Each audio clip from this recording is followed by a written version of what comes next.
Hello, আসসালামু আলাইকুম। আজকে থেকে আমরা শুরু করতেছি হচ্ছে রেসপিরেটরি ফিজিওলজি।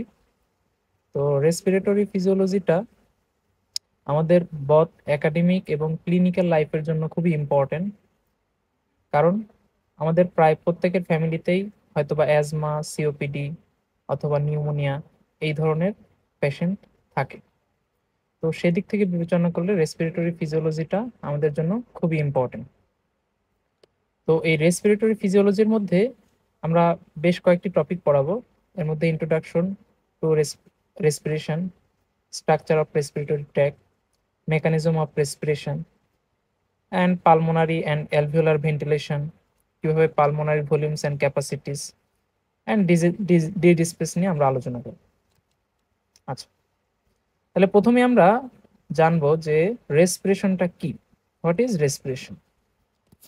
তাহলে রেসপিরেশন মানে সহজ কথায় আমরা জানি যে আমাদের রেসপিরেটরি ট্র্যাক দিয়ে যে অক্সিজেনটা ঢুকে, দেন সেই অক্সিজেনটা ব্লাডের মাধ্যমে টিস্যুতে গিয়ে পৌঁছায়। টিস্যুতে কিছু মেটাবলিক অ্যাক্টিভিটি হয় এবং কার্বন ডাইঅক্সাইড প্রডিউস হয়। দেন সেটা ব্লাডের মাধ্যমে অ্যালভিওলাসে আসে এবং এক্সপিরেশনের মাধ্যমে বের হয়ে যায়। তাহলে রেসপিরেশনটা মূলত এটা একটা process. Respiration, it is the process by which oxygen move to the alveoli and carried to the tissue carried to the tissue তাহলে এই যে টিস্যুর ভিতরে ঢুকতেছে কিসের মাধ্যমে? ব্লাডের মাধ্যমে। তাহলে বাই ব্লাড। দেন কি হচ্ছে? টিস্যুতে কিছু মেটাবলিক অ্যাক্টিভিটি হচ্ছে এবং কার্বন ডাই অক্সাইড প্রডিউস হচ্ছে। তাহলে and carbon dioxide produced by metabolic activity, produced by metabolic activity and এই মেটাবলিক অ্যাক্টিভিটির মাধ্যমে যে কার্বন ডাইঅক্সাইডটা প্রডিউস হচ্ছে সেই কার্বন ডাইঅক্সাইডটা ব্লাডের মাধ্যমে অ্যালভিওলাই আসতেছে এবং এক্সপায়ার্ড হচ্ছে।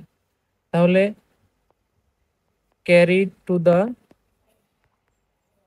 Alveoli and expired in the atmosphere. তাহলে আমরা মোটামুটি রেসপিরেশনের বেসিক যে ব্যাপারটা সেটা কিন্তু আমরা বুঝতে পারছি। সহজ কথায় রেসপিরেশন মানে হচ্ছে অক্সিজেন রেসপিরেটরি ট্র্যাক্টের ভিতর দিয়ে ঢুকে গিয়ে অ্যালভিওলাসে যাওয়া, দেন অ্যালভিওলাস থেকে ব্লাডের মাধ্যমে টিস্যুতে যাওয়া, টিস্যুতে গিয়ে মেটাবলিক অ্যাক্টিভিটি করানোর মাধ্যমে কার্বন ডাই অক্সাইড যে প্রডিউসড হয় সেটা ব্লাডের মাধ্যমে আবার অ্যালভিওলাইতে আসা এবং অ্যালভিওলাই থেকে আলটিমেটলি অ্যাটমসফিয়ারে এক্সপায়ার্ড হওয়া। এখন আসি যে আমাদের যে রেসপিরেটরি ট্র্যাক্ট, অর্থাৎ আমাদের যে পুরো রেসপিরেশনটা হচ্ছে এটা মূলত রেসপিরেটরি ট্র্যাক্টের মাধ্যমে হচ্ছে। তো এই রেসপিরেটরি ট্র্যাক্টকে যদি আমরা বিভক্ত করি তাহলে মোটামুটি আমরা রেসপিরেটরি ট্র্যাক্টের মধ্যে দুইটা রিজিয়ন পাই। একটা রিজিয়ন হচ্ছে যে এইখানে যদি আমরা দেখি, তাহলে একটা রিজিয়ন হচ্ছে এইখান থেকে এতটুকু, অর্থাৎ নোজ থেকে ট্রাকিয়ার আগ পর্যন্ত। তাহলে নোজ থেকে ট্রাকিয়ার আগ পর্যন্ত এই অঞ্চলটাকে আমরা বলবো হচ্ছে আপার জোন। তাহলে এটাকে আমরা কি বলবো? আপার জোন বলবো। আবার ট্রাকিয়া থেকে একদম অ্যালভিওলাই পর্যন্ত এই অঞ্চলটাকে আমরা বলবো হচ্ছে লোয়ার জোন। ঠিক আছে? তাহলে রেসপিরেশনের যে রেসপিরেটরি ট্র্যাক্ট আছে এটাকে আমরা দুইটা ভাগে ভাগ করলাম। একটা হচ্ছে আপার জোন, যেটা নোজ থেকে একদম ট্রাকিয়ার আগ পর্যন্ত, অ্যান্ড লোয়ার জোন, যেটা হচ্ছে ট্রাকিয়া থেকে একদম অ্যালভিওলাই পর্যন্ত। তো এই যে লোয়ার জোন, এই লোয়ার জোনটাকে আমরা মোটামুটি দুইটা ভাগে ভাগ করতে পারি। লোয়ার জোনের মধ্যে আছে হচ্ছে কন্ডাক্টিং জোন এবং আরেকটা হচ্ছে রেসপিরেটরি জোন। তাহলে লোয়ার জোনকে আমরা কয়টা ভাগে ভাগ করলাম? কন্ডাক্টিং জোন আর হচ্ছে রেসপিরেটরি জোন। তো এই যে কন্ডাক্টিং জোন, এই কন্ডাক্টিং জোনের মধ্যে আছে হচ্ছে মেইনলি ট্রাকিয়া থেকে একদম টার্মিনাল বঙ্কিওল পর্যন্ত। তাহলে ট্রাকিয়া থেকে টার্মিনাল ব্রঙ্কিওল পর্যন্ত হচ্ছে আমাদের লোয়ার কন্ডাক্টিং জোন। আর রেসপিরেটরি জোনটা শুরুই হয় হচ্ছে রেসপিরেটরি ব্রঙ্কিওল থেকে, রেসপিরেটরি ব্রঙ্কিওল থেকে, রেসপিরেটরি ব্রঙ্কিওল থেকে একদম অ্যালভিওলাই পর্যন্ত। তাহলে আমরা মোটামুটি এটুকু যদি সামারি করি যে আমাদের যে রেসপিরেটরি ট্র্যাক্ট আছে সেটাকে আমরা দুইটা জোনে বিভক্ত করলাম, একটা হচ্ছে আপার জোন অ্যান্ড লোয়ার জোন।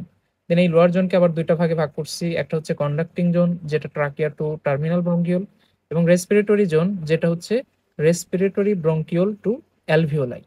তো এখানে আমরা একটা চিত্র দেখতে পাচ্ছি। তো এখানে আমরা কন্ডাক্টিং জোনের মধ্যে কি কি আছে এবং রেসপিরেটরি জোনের মধ্যে কি কি আছে সেটা কিন্তু আমরা দেখতে পাচ্ছি। তাহলে এটা হচ্ছে আমাদের রেসপিরেটরি জোন আর এটা হচ্ছে কন্ডাক্টিং জোন। তাহলে কন্ডাক্টিং জোনের মধ্যে আমরা প্রথমে ট্রাকিয়া দেখতে পাচ্ছি, দেন হচ্ছে আমরা ব্রঙ্কাই, ট্রাকিয়াটা দুইটা ভাগে ভাগ হয়ে গেল, দেন ব্রঙ্কাই, ব্রঙ্কাইয়ের পরে এগুলো আরো ছোট ছোট শাখায় পরিণত হলো যেটাকে আমরা বলতেছি ব্রঙ্কিওলস। দেন এই ব্রঙ্কিওলস গুলা হচ্ছে টার্মিনাল ব্রঙ্কিওলে বিভক্ত হলো। দেন ব্রঙ্কিওলস গুলো অনেকগুলো শাখায় বিভক্ত হওয়ার পরে টার্মিনাল ব্রঙ্কিওল পর্যন্ত এতটুকুই হচ্ছে আমাদের কন্ডাক্টিং জোন। আর রেসপিরেটরি জোনটা শুরু হচ্ছে রেসপিরেটরি ব্রঙ্কিওলস, দেন হচ্ছে অ্যালভিওলার ডাক্ট, দেন হচ্ছে অ্যালভিওলার স্যাক, দেন অ্যাট্রিয়াম, দেন হচ্ছে অ্যালভিওলাই। ঠিক আছে। আচ্ছা, এখন আমরা এখানে ছোট্ট একটা জিনিস জেনে নেব, সেটা হচ্ছে যে রেসপিরেটরি ইউনিটটা কি। তাহলে রেসপিরেটরি ইউনিটটা কি? রেসপিরেটরি ইউনিট, তো রেসপিরেটরি ইউনিট মানে হচ্ছে যে এটা একটা লাংয়ের ফাংশনাল এবং স্ট্রাকচারাল ইউনিট। তাহলে এটা কি? Functional, functional and functional and structural unit, structural unit in which, অর্থাৎ যেখানে গ্যাসিয়াস এক্সচেঞ্জ টেক্স প্লেস। তার মানে রেসপিরেটরি ইউনিটটা হচ্ছে লাংসের ফাংশনাল অ্যান্ড স্ট্রাকচারাল ইউনিট যেখানে গ্যাসিয়াস এক্সচেঞ্জটা মূলত ঘটে। তো এই রেসপিরেটরি ইউনিটের মধ্যে যদি আমরা দেখি তাহলে এটার কি কি আছে এটা আমাদের একটু লাগবে, যে রেসপিরেটরি ইউনিটটা কি কি দিয়ে গঠিত। তাহলে ইট কনসিস্ট ইট কনসিস্টস কনসিস্ট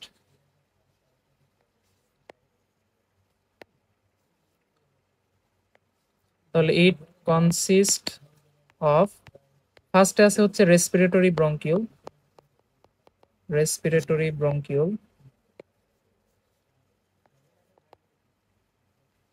তাহলে ফার্স্টে হচ্ছে রেসপিরেটরি ব্রঙ্কিউল, রেসপিরেটরি ব্রঙ্কিউল, দেন হচ্ছে অ্যালভিওলার ডাক্ট। তাহলে এই যে হচ্ছে রেসপিরেটরি ব্রঙ্কিউল, দেন এটা হচ্ছে আমাদের অ্যালভিওলার ডাক্ট, তাহলে অ্যালভিওলার ডাক্ট, দেন হচ্ছে অ্যালভিওলার ডাক্টের পরে হচ্ছে alveolar sac, alveolar sac. Alveolar স্যাকের মধ্যে মেইনলি অ্যান্ট্রাম আছে আর হচ্ছে অ্যালভিওলাই আছে। ঠিক আছে। তাহলে অ্যালভিওলার স্যাকের মধ্যে কি আছে? অ্যান্ট্রাম আছে অ্যান্ড অ্যালভিওলাই আছে। তাহলে আমরা মোটামুটি বলতে পারি যে রেসপিরেটরি ইউনিটটা mainly respiratory bronchiole, alveolar duct, alveolar sac, antrum এবং অ্যালভিওলাই, মোটামুটি এগুলো নিয়ে রেসপিরেটরি ব্রঙ্কিওল তৈরি হয়। তো রেসপিরেটরি ব্রঙ্কিওলের মেইন ফাংশনটা কি? রেসপিরেটরি ব্রঙ্কিওলের মেইন ফাংশন হচ্ছে গ্যাসিয়াস এক্সচেঞ্জ, কারণ আমাদের সংজ্ঞার মধ্যেই আছে যে যেখানে গ্যাসিয়াস এক্সচেঞ্জটা হয় সেটাই হচ্ছে মূলত আমাদের রেসপিরেটরি ব্রঙ্কিওল। ঠিক আছে। আচ্ছা, এখন আমরা চলে যাব হচ্ছে ফাংশন অফ দ্য লাং। আমাদের যে লাংস, যেটা হচ্ছে আমাদের রেসপিরেশনের মেইন অর্গান, তো সেই লাংসের ফাংশনগুলা কি কি এটা আমাদের একটু জানতে হবে। তাহলে ফাংশন অফ দ্য লাং এর কথা যদি আমরা চিন্তা করি তাহলে লাংসের কিন্তু মোটামুটি দুই ধরনের ফাংশন। তার মেইন ফাংশন কিন্তু রেসপিরেটরি ফাংশন। তাহলে তার মেইন ফাংশন হচ্ছে গ্যাসিয়াস এক্সচেঞ্জ, অর্থাৎ রেসপিরেশনে সাহায্য করা। তার মানে রেসপিরেশনের মাধ্যমে আমাদের গ্যাসিয়াস এক্সচেঞ্জটা হচ্ছে। আর লাংসের কিছু নন রেসপিরেটরি ফাংশন আছে, তাহলে এই নন রেসপিরেটরি ফাংশনগুলা আমাদের একটু জানতে হবে। তো নন রেসপিরেটরি ফাংশন সাধারণত পরীক্ষায় রিটেনে আসতে পারে, তো এটা অবশ্যই আমাদেরকে একটু জানতে হবে। তাহলে নন রেসপিরেটরি ফাংশনগুলোর মধ্যে কি কি আছে আমাদের একটু জানার চেষ্টা করি। যেমন লাংস কিন্তু কিছু মেটাবলিক ফাংশন করে, লাংস কিছু মেটাবলিক ফাংশন করে। মেটাবলিক ফাংশনের মধ্যে খুবই অন্যতম হচ্ছে, আমরা জানি যে লাংসের মধ্যে সারফেক্ট্যান্ট তৈরি হয়, তাহলে সারফেক্ট্যান্ট প্রডিউস করে, সারফেক্ট্যান্ট সিনথেসিস। দেন হচ্ছে এটি কিছু প্রোস্টাগ্ল্যান্ডিন রিলিজ করে, প্রোস্টাগ্ল্যান্ডিন রিলিজ করে। দেন হচ্ছে কিছু হিস্টামিন রিলিজ করে। তাহলে এই যে সারফেক্ট্যান্ট, তারপর প্রোস্টাগ্ল্যান্ডিন, দেন হচ্ছে হিস্টামিন তৈরি করা এবং রিলিজ করা, এগুলো মূলত হচ্ছে মেটাবলিক ফাংশনের মধ্যে পড়ে। আচ্ছা, এরপরে আর কি আছে, যেমন এন্ডোক্রাইন ফাংশন। এন্ডোক্রাইন ফাংশন, তাহলে আমরা নর্মালি জানি যে লাংস কিছু হরমোন তৈরি করতে পারে। যেমন আমরা নর্মালি জানি যে অ্যানজিওটেনসিনোজেন, অ্যানজিওটেনসিনোজেন এটা একটা হরমোন যেটা তৈরি হয় হচ্ছে লিভারে। দেন এই অ্যানজিওটেনসিনোজেনটা অ্যানজিওটেনসিন 1 এ কনভার্টেড হয় হচ্ছে বৃক্কে তৈরি রেনিনের মাধ্যমে। অ্যানজিওটেনসিন 1 এটা আবার অ্যানজিওটেনসিন 2 তে পরিণত হয়, অর্থাৎ অ্যানজিওটেনসিন 1 অ্যানজিওটেনসিন 2 তে পরিণত হয় হচ্ছে অ্যানজিওটেনসিন কনভার্টিং এনজাইমের মাধ্যমে। তাহলে এই যে অ্যানজিওটেনসিন কনভার্টিং এনজাইম, এটা কিন্তু অ্যানজিওটেনসিন 1টাকে অ্যানজিওটেনসিন 2 তে পরিণত করতেছে, অর্থাৎ একটা হরমোনকে সক্রিয় করতেছে। তাহলে এটা একটা এন্ডোক্রাইন ফাংশন। তারপরে আর কি আছে, লাংস কিছু এক্সক্রিশন, অর্থাৎ কিছু ভোলাটাইল গ্যাস আছে যেগুলো সে এক্সক্রিশন করতে পারে। এর মধ্যে আছে হচ্ছে অ্যামোনিয়া, দেন হচ্ছে কিটোন বডি আছে কিছু, কিটোন বডি, অ্যালকোহল, তাহলে এগুলো সে এক্সক্রিট করতে পারে।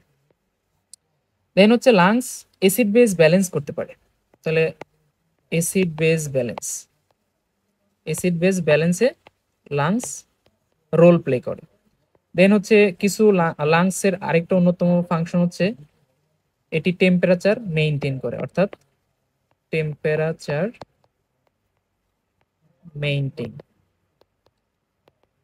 দেন আরেকটা ফাংশন হচ্ছে এটি ওয়াটার ব্যালেন্স করে, অর্থাৎ আমরা জানি যে লাংসে আমরা যখন এক্সপিরেশন করি অর্থাৎ নিঃশ্বাস ছাড়ি তখন কিন্তু কিছু পরিমাণে জলীয় বাষ্প লাংস থেকে বের হয়ে যায়, তার মানে এটি ওয়াটার ব্যালেন্সে সাহায্য করতেছে। তাহলে ওয়াটার ব্যালেন্স, ওয়াটার ব্যালেন্স। এবং নেক্সট আছে হচ্ছে প্রোটেকটিভ মেকানিজম। যেমন আমরা নর্মালি জানি যে লাংসের ভিতরে যে ট্রাকিয়া, তারপরে ব্রঙ্কাই, ব্রঙ্কিউলস আছে। তো এই ট্রাকিয়া, ব্রঙ্কাই এবং ব্রঙ্কিউলস অর্থাৎ এয়ারওয়ে থেকে মিউকাস সিক্রেট হয়। কি সিক্রেট হয়? Mucus secrete. তো এই মিউকাসের মধ্যে থাকে হচ্ছে আইজিএ। তাহলে এই যে আইজিএ, এই আইজিএটা কিন্তু আলটিমেটলি আমাদের ইমিউনিটি প্রোভাইড করতেছে, ইমিউনিটি প্রোভাইড করতেছে, তার মানে এটি প্রোটেকটিভ মেকানিজমে হেল্প করতেছে। তাহলে আমরা মোটামুটি লাংসের রেসপিরেটরি ফাংশন জানলাম, যেটা হচ্ছে gaseous exchange, and non respiratory function যেটার মধ্যে আছে মেটাবলিক, যেমন সারফেক্ট্যান্ট সিনথেসিস, প্রোস্টাগ্ল্যান্ডিন রিলিজ, তারপরে হিস্টামিন রিলিজ। এন্ডোক্রাইন কিছু ফাংশন আছে, যেমন অ্যানজিওটেনসিন 1টাকে এসিই ইনহিবিটরের মাধ্যমে অ্যানজিওটেনসিন এসিই অর্থাৎ অ্যানজিওটেনসিন কনভার্টিং এনজাইমের মাধ্যমে অ্যানজিওটেনসিন 2 তে পরিণত করে। এই এসিইটা থাকে মূলত হচ্ছে লাংসের মধ্যে। দেন হচ্ছে কিছু ভোলাটাইল গ্যাস সে এক্সক্রিট করে দিচ্ছে। দেন হচ্ছে সে অ্যাসিড বেস ব্যালেন্সে ভূমিকা রাখতেছে, টেম্পারেচার মেইনটেইন করতেছে, ওয়াটার ব্যালেন্স করতেছে, এবং প্রোটেকটিভ মেকানিজম হিসেবে লাংস যে মিউকাসটা সিক্রেট করতেছে সেটার মধ্যে মেইনলি থাকে হচ্ছে আইজিএ, যেটা আমাদেরকে ইমিউনিটি প্রোভাইড করে। ঠিক আছে। আচ্ছা, এখন আমরা চলে যাই, সেটা হচ্ছে যে আমাদের যে রেসপিরেশন, তো এই রেসপিরেশনটাকে আমরা মোটামুটি দুইটা ভাগে ভাগ করতে পারি। তাহলে রেসপিরেশনটাকে আমরা দুইটা ভাগে ভাগ করতে পারি। একটা হচ্ছে external respiration, external respiration and internal respiration. Internal respiration. তাহলে এই যে এক্সটার্নাল রেসপিরেশন, এই এক্সটার্নাল রেসপিরেশনটা মূলত আমাদের রেসপিরেটরি ট্র্যাক্টের মধ্যে হয়। অর্থাৎ রেসপিরেটরি ট্র্যাক্টের মাধ্যমে আমরা কি করি, ইন্সপিরেশন নেই এবং এক্সপ্রেশন করি। তাহলে এই যে এক্সটার্নাল রেসপিরেশন, এটার মধ্যে মেইনলি দুইটা ইভেন্ট, একটা হচ্ছে ইন্সপিরেশন অ্যান্ড আরেকটা হচ্ছে এক্সপিরেশন। তাহলে ইন্সপিরেশন আর হচ্ছে এক্সপ্রেশন। তাহলে রেসপিরেশনটাকে আমরা যদি দুইটা ভাগে ভাগ করি, external respiration and internal respiration. External রেসপিরেশনের হচ্ছে দুইটা ইভেন্ট বা দুইটা ফেজ বলতে পারি, একটা হচ্ছে inspiration phase and expiration phase. এখন আসি ইন্টারনাল রেসপিরেশন বলতে আমরা কি বুঝি। ইন্টারনাল রেসপিরেশনটা মূলত ঘটে হচ্ছে আমাদের টিস্যুতে। অর্থাৎ টিস্যুতে কি হয়, এখানে অক্সিজেন, আমরা যে এক্সটার্নাল রেসপিরেশনের মাধ্যমে অক্সিজেনটা ব্লাডের মাধ্যমে টিস্যুতে পৌঁছালাম, তো এই অক্সিজেনের সাহায্যে কিছু মেটাবলিক অ্যাক্টিভিটি হয় অ্যান্ড এই মেটাবলিক অ্যাক্টিভিটি হওয়ার পরে কিছু কার্বন ডাইঅক্সাইড প্রডিউস হয়। দেন সেই কার্বন ডাইঅক্সাইডটা আবার এক্সটার্নাল রেসপিরেশনের এক্সপ্রেশন ফেজের মাধ্যমে অ্যালভিওলাই থেকে বের হয়ে যায়। ঠিক আছে, তাহলে মোটামুটি আমরা রেসপিরেশনটাকে এভাবে আমরা বিভক্ত করতে পারি। এখন আসি যে আমাদের যে এক্সটার্নাল রেসপিরেশন অর্থাৎ ইন্সপিরেশন অ্যান্ড এক্সপ্রেশন, এইটার মেকানিজম সম্পর্কে আমরা এখন একটু আলোচনা করি। তাহলে নর্মালি আমাদের যে নর্মাল যে রেসপিরেশন সেটা হচ্ছে এক্সপিরেশন এবং ইন্সপিরেশন, এই দুইটা ফেজের সাহায্যে গঠিত। তো এখানে আমরা প্রথমেই ভেন্টিলেশন বলতে আমরা কি বোঝাই এটা জানি। ভেন্টিলেশন, সহজ কথায় ভেন্টিলেশন মানে হচ্ছে এক্সটার্নাল রেসপিরেশন, অর্থাৎ আমরা যেই প্রসেসের মাধ্যমে শ্বাস নেই এবং নিঃশ্বাস ছাড়ি সেটাকে আমরা বলি ভেন্টিলেশন। মানে ventilation means oxygen inspiration into alveoli and carbon dioxide expiration, that means alveoli থেকে কার্বন ডাইঅক্সাইডটা বের হয়ে যায়। ঠিক আছে, from the alveoli। আচ্ছা, এখন আসি যে আমাদের যে দুইটা ফেজ অর্থাৎ ইন্সপিরেশন এবং এক্সপিরেশন, এই দুইটা ফেজ ইন্সপিরেশন বা এক্সপিরেশন অ্যাকচুয়ালি কিভাবে ঘটে বা এইখানে আমাদের যে চেস্ট ক্যাভিটি আছে সেটার ভূমিকাটাই বা কি, এটা নিয়ে আমরা একটু আলোচনা করি। তাহলে এখানে আমরা একটা দুইটা ছবি দেখতে পাচ্ছি, দুইটা ছবি, একটা হচ্ছে ইন্সপিরেশন আর আরেকটা হচ্ছে এক্সপিরেশন। তো প্রথমে আমরা ইন্সপিরেশন নিয়ে একটু আলোচনা করি। ইন্সপিরেশন, তাহলে প্রথম যে ব্যাপারটা আমাদের মনে রাখতে হবে সেটা হচ্ছে যে ইন্সপিরেশন এটা একটা অ্যাক্টিভ প্রসেস। ইন্সপিরেশনটা কি, এটা একটা অ্যাক্টিভ প্রসেস। তো এই ইন্সপিরেশনের মধ্যে মেইনলি যেটা হবে সেটা হচ্ছে যে আমাদের যে চেস্ট ক্যাভিটি আছে সেই চেস্ট ক্যাভিটিটা এনলার্জড হবে। তাহলে ইন্সপিরেশনের মূল লক্ষ্যটাই হচ্ছে আমাদের চেস্ট ক্যাভিটি এনলার্জমেন্ট। এখন এই চেস্ট ক্যাভিটিটা অ্যাকচুয়ালি এনলার্জমেন্ট হচ্ছেটা কিভাবে, ঠিক আছে, এটা আমাদের একটু বুঝতে হবে। তাহলে তাহলে প্রথমে আসি যে আমাদের এই ইন্সপিরেশনে বেশ কিছু মাসল ভূমিকা রাখে। তো এর মধ্যে অন্যতম হচ্ছে diaphragm.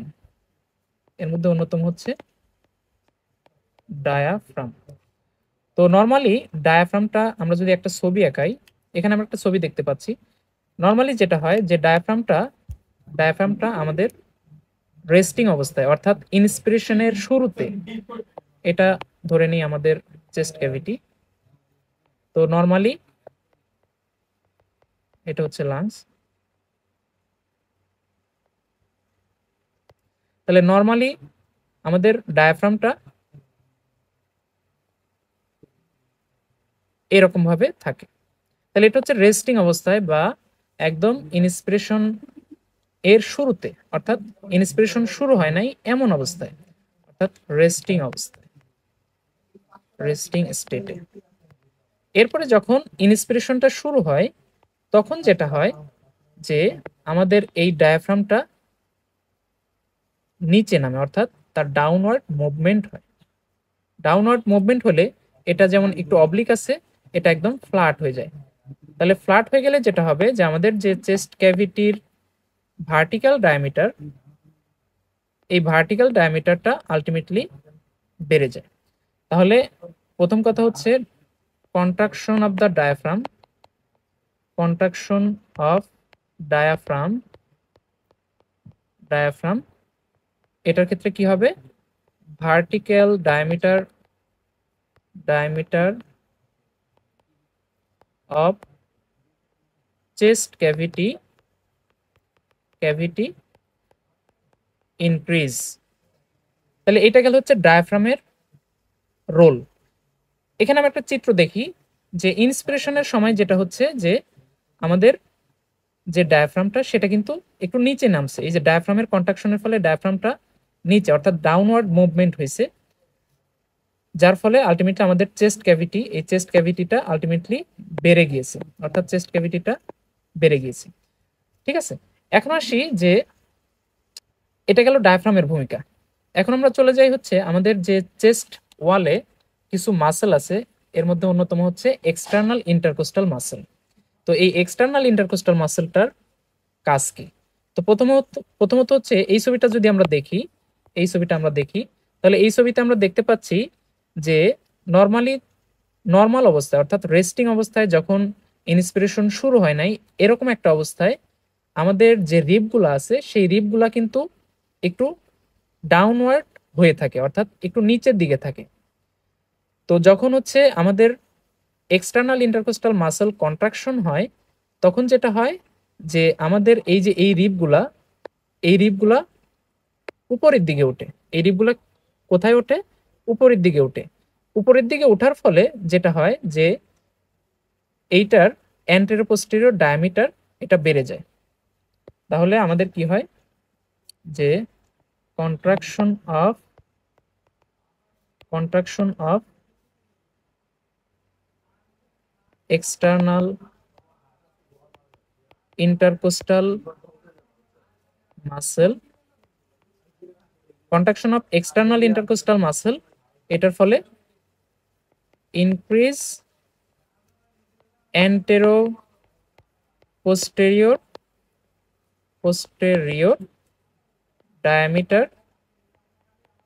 Diameter of chest cavity. তাহলে contraction of the external intercostal মাসলের ফলে যেটা হয় যে রিবগুলো একটু উপরের দিকে ওঠে, যার ফলে আমাদের অ্যান্টেরিয়র পোস্টেরিয়র ডায়ামিটার যেটা চেস্ট ক্যাভিটির সেটা কিন্তু বাড়ে। তো এটা গেল হচ্ছে আমাদের ইন্সপিরেশনের সময়। এখন আসি হচ্ছে এক্সপিরেশনের সময় কি হয়। তাহলে এক্সপিরেশনের সময় কি হয়? তো আমাদের প্রথমেই যেটা মনে রাখতে হবে সেটা হচ্ছে যে এক্সপিরেশন এটা একটা প্যাসিভ প্রসেস। এটা কি? এটা একটা প্যাসিভ প্রসেস। তো ইন্সপিরেশনের সময় যেহেতু আলটিমেটলি আমাদের চেস্ট ওয়ালের যে ডায়ামিটার সেটা বেড়ে গিয়েছে এবং আলটিমেটলি অ্যাটমসফিয়ার থেকে এয়ার লাংসের মধ্যে প্রবেশ করেছে, তো এক্সপিরেশনটা এরকম কোনো মাসেলের কন্ট্রাকশন হয় না। তাহলে এক্সপিরেশনে হয়টা কি?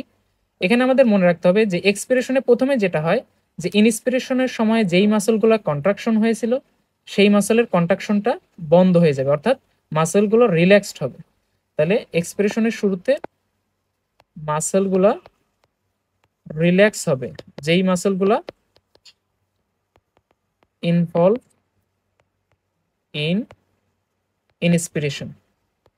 তাহলে আর ইন্সপিরেশন হচ্ছে না। এখন যেটা হবে যে আমরা নর্মালি জানি যে লাং হচ্ছে একটা ইলাস্টিক বস্তু। লাং কি? এটা একটা ইলাস্টিক অর্গান। তো নর্মালি যখন একটা ইলাস্টিক অর্গান এক্সপানশন হয় তখন যেটা হয় যে এটার মধ্যে একটা ইলাস্টিসিটি ডেভেলপ করে, অর্থাৎ এটার মধ্যে একটা রিকয়েল টেন্ডেন্সি ডেভেলপ করে। এই রিকয়েল টেন্ডেন্সি ডেভেলপ করে কেন? যাতে লাংসটা আবার তার রেস্টিং অবস্থায় ফিরে আসে। তাহলে লাংসের মধ্যে যে লাংস যেহেতু একটা ইলাস্টিক অর্গান, তো ইন্সপিরেশনের সময় এটা কি এক্সপান্ডেড হয়েছে, যার ফলে তার মধ্যে একটা ইলাস্টিক রিকয়েল টেন্ডেন্সি তৈরি হয়েছে। অ্যান্ড এই ইলাস্টিক রিকয়েল টেন্ডেন্সির কারণে লাংসটা তার আগের অবস্থায় ফিরে আসে। তাহলে ইলাস্টিক রিকয়েল টেন্ডেন্সি, যেটা আলটিমেটলি লাংসটাকে রেস্টিং অবস্থায় ফিরে আনবে, রেস্টিং লাং বা রেস্টিং স্টেট বলতে পারি। ঠিক আছে, তাহলে আমি এক্সপ্রেশন সম্পর্কে আরেকবার বলি। সেটা হচ্ছে এক্সপ্রেশন হচ্ছে একটা প্যাসিভ প্রসেস, এবং এইখানে যেটা হয় যে এক্সপ্রেশনের শুরুতেই যেই মাসেলগুলো ইন্সপিরেশনের সময় কন্ট্রাকশন হয়েছিল সেই মাসেলগুলোর কন্ট্রাকশন বন্ধ হয়ে যাবে এবং মাসেলের রিল্যাক্সেশন হবে। দেন লাংস যেহেতু একটা ইলাস্টিক অর্গান, অর্থাৎ এটা যখন এক্সপান্ডেড হয় তখন এটার মধ্যে একটা ইলাস্টিক রিকয়েল টেন্ডেন্সি ডেভেলপ করে, যেটার কারণে লাংসটা আবার রেস্টিং স্টেটে ফিরে আসে এবং তার ভিতরের যে কার্বন ডাইঅক্সাইড যুক্ত এয়ার সেটা আলটিমেটলি বের হয়ে আসে। আচ্ছা, এখানে আরেকটা ব্যাপার এক্সপ্রেশনে ভূমিকা রাখে, সেটা হচ্ছে নর্মালি ধরে নেই যে এটা হচ্ছে এয়ারওয়ে আর এটা হচ্ছে অ্যালভিওলাই। তো নর্মালি আমরা জানি যে এই যে অ্যালভিওলাই, এই অ্যালভিওলাইয়ের ভিতরে কিন্তু কিছু পরিমাণে ফ্লুইড থাকে। কিছু পরিমাণে কি থাকে? ফ্লুইড। তো এই ফ্লুইডগুলা কিন্তু আমরা নর্মালি জানি যে ফ্লুইডগুলো সবসময় সারফেস টেনশন ক্রিয়েট করে। তো এই ফ্লুইডগুলোর সারফেস টেনশনের ক্রিয়েট করার ফলে যেটা হবে যে এটা আলটিমেটলি লাংসটাকে তার রেস্টিং অবস্থায় ফিরে আসবে। ঠিক আছে, তাহলে আমরা বলতে পারি যে সারফেস টেনশন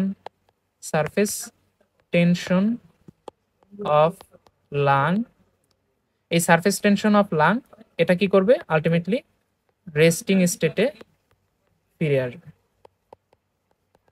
তাহলে surface tension of the lung lining the alveoli, surface tension of, sorry, এখানে হবে হচ্ছে surface tension of water, surface tension of fluid, surface tension of fluid lining the alveoli, অর্থাৎ অ্যালভিওলাইকে ঘিরে যেই ফ্লুইডটা আছে সেই ফ্লুইডের সারফেস টেনশনের কারণেও আলটিমেটলি লাংসটা রেস্টিং স্টেটে ফিরে আসবে এবং তখনই মূলত তার ভিতরের যে এয়ারটা আছে কার্বন ডাইঅক্সাইড যুক্ত এয়ার সেটা বের হয়ে আসবে। তাহলে আমি যদি আরেকবার রিক্যাপিচুলেট করি যে ইন্সপিরেশনের সময় হচ্ছে মেইনলি ডায়াফ্রাম কন্ট্রাকশনের ফলে তার ভার্টিক্যাল যে ডায়ামিটার চেস্ট ক্যাভিটির সেই ডায়ামিটারটা বাড়ে এবং এক্সটার্নাল ইন্টারকোস্টাল মাসেলের কন্ট্রাকশনের ফলে তার অ্যান্টেরিয়র পোস্টেরিয়র ডায়ামিটারটা বাড়ে এবং আলটিমেটলি ইন্সপিরেশন হয়, অর্থাৎ এয়ার অ্যাটমসফিয়ার থেকে লাংসের ভিতরে প্রবেশ করে। আর এক্সপিরেশনের সময়টা কি হচ্ছে? এটা একটা প্যাসিভ প্রসেস এবং এখানে কোনো ধরনের মাসেলের কুইট এক্সপিরেশনে কোনো ধরনের মাসেল কাজ করে না, বরং যেই মাসেলগুলো ইন্সপিরেশনের সময় কন্ট্রাকশন অবস্থায় ছিল সেটা রিল্যাক্সেশন হয় এবং লাংস যেহেতু একটা ইলাস্টিক অর্গান, এই ইলাস্টিক অর্গানের একটা রিকয়েল টেন্ডেন্সি আছে, অর্থাৎ লাংসটা যখন ফুলে তখন তার মধ্যে একটা রিকয়েল টেন্ডেন্সি ডেভেলপ করে। তো এই রিকয়েল টেন্ডেন্সির কারণে আলটিমেটলি লাংসটা তার রেস্টিং স্টেটে ফিরে আসে। ঠিক আছে, আর আরেকটা ব্যাপার সেটা হচ্ছে যে লাংসের ভিতরে যে অ্যালভিওলাইগুলো আছে এই অ্যালভিওলাইকে লাইন করে থাকে কিছু পরিমাণে ফ্লুইড, সেই ফ্লুইডের সারফেস টেনশনও লাংসকে তার রেস্টিং অবস্থায় ফিরিয়ে আনতে সাহায্য করে। ঠিক আছে, ওকে, তাহলে এখন আসি হচ্ছে আমাদের role of muscle in respiration, অর্থাৎ রেসপিরেশনের সময় কি কি মাসেল আমাদের হেল্প করে। তাহলে প্রথমে আসি হচ্ছে ইন কুইট ইন্সপিরেশন, অর্থাৎ ইন্সপিরেশনে অর্থাৎ নর্মাল ইন্সপিরেশনের সময় আমাদের কি কি মাসেল ইন্সপিরেশনটা ঘটায়। তো নর্মালি আমরা জানি যে আমাদের যে রেসপিরেটরি মাসেলগুলো আছে এর মধ্যে প্রধান যে মাসেল সেটা হচ্ছে ডায়াফ্রাম। তাহলে সেটা কি? ডায়াফ্রাম। তো বলা হয় যে আমাদের চেস্ট ক্যাভিটি এক্সপানশনের জন্য ডায়াফ্রাম মোটামুটি 75% ভূমিকা পালন করে। তাহলে 75% responsible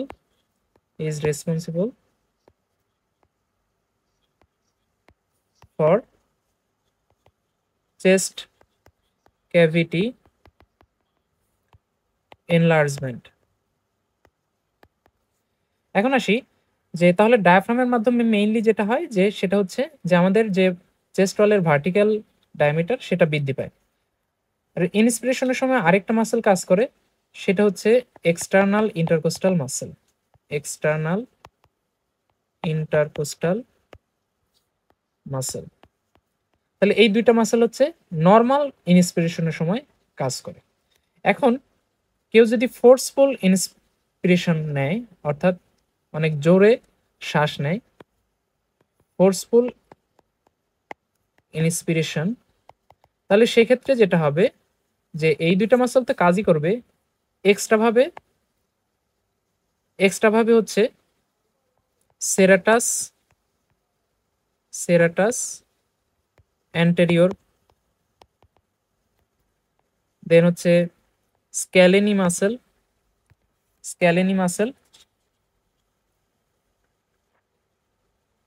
and স্টার্নোক্লিডোম্যাস্টয়েড।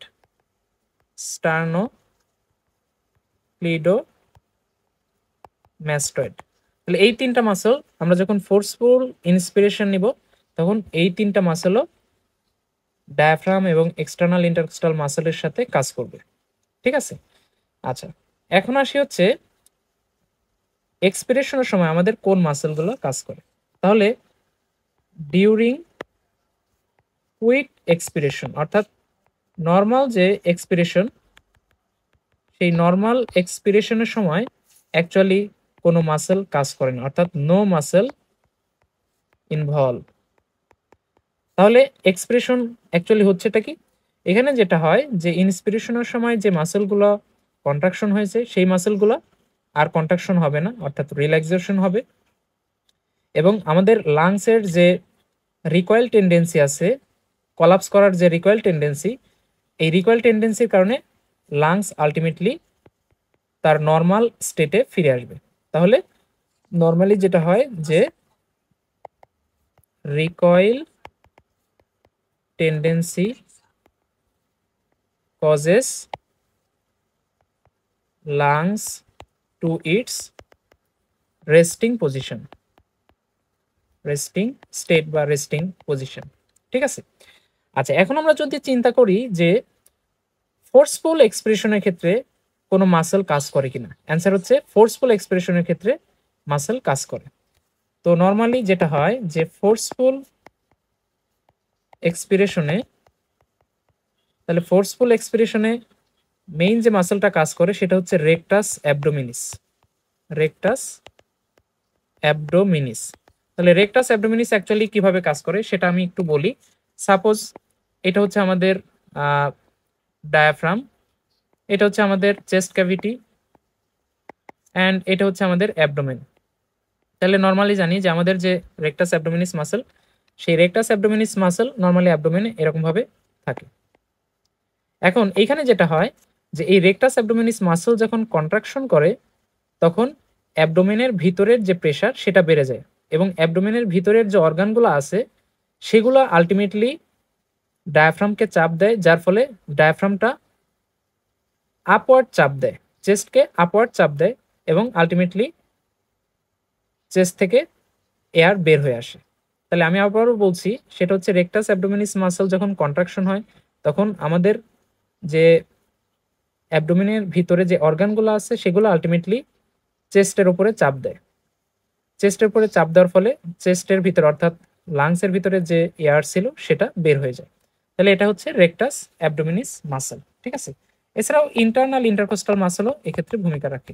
Internal intercostal muscle. ওকে, ঠিক আছে।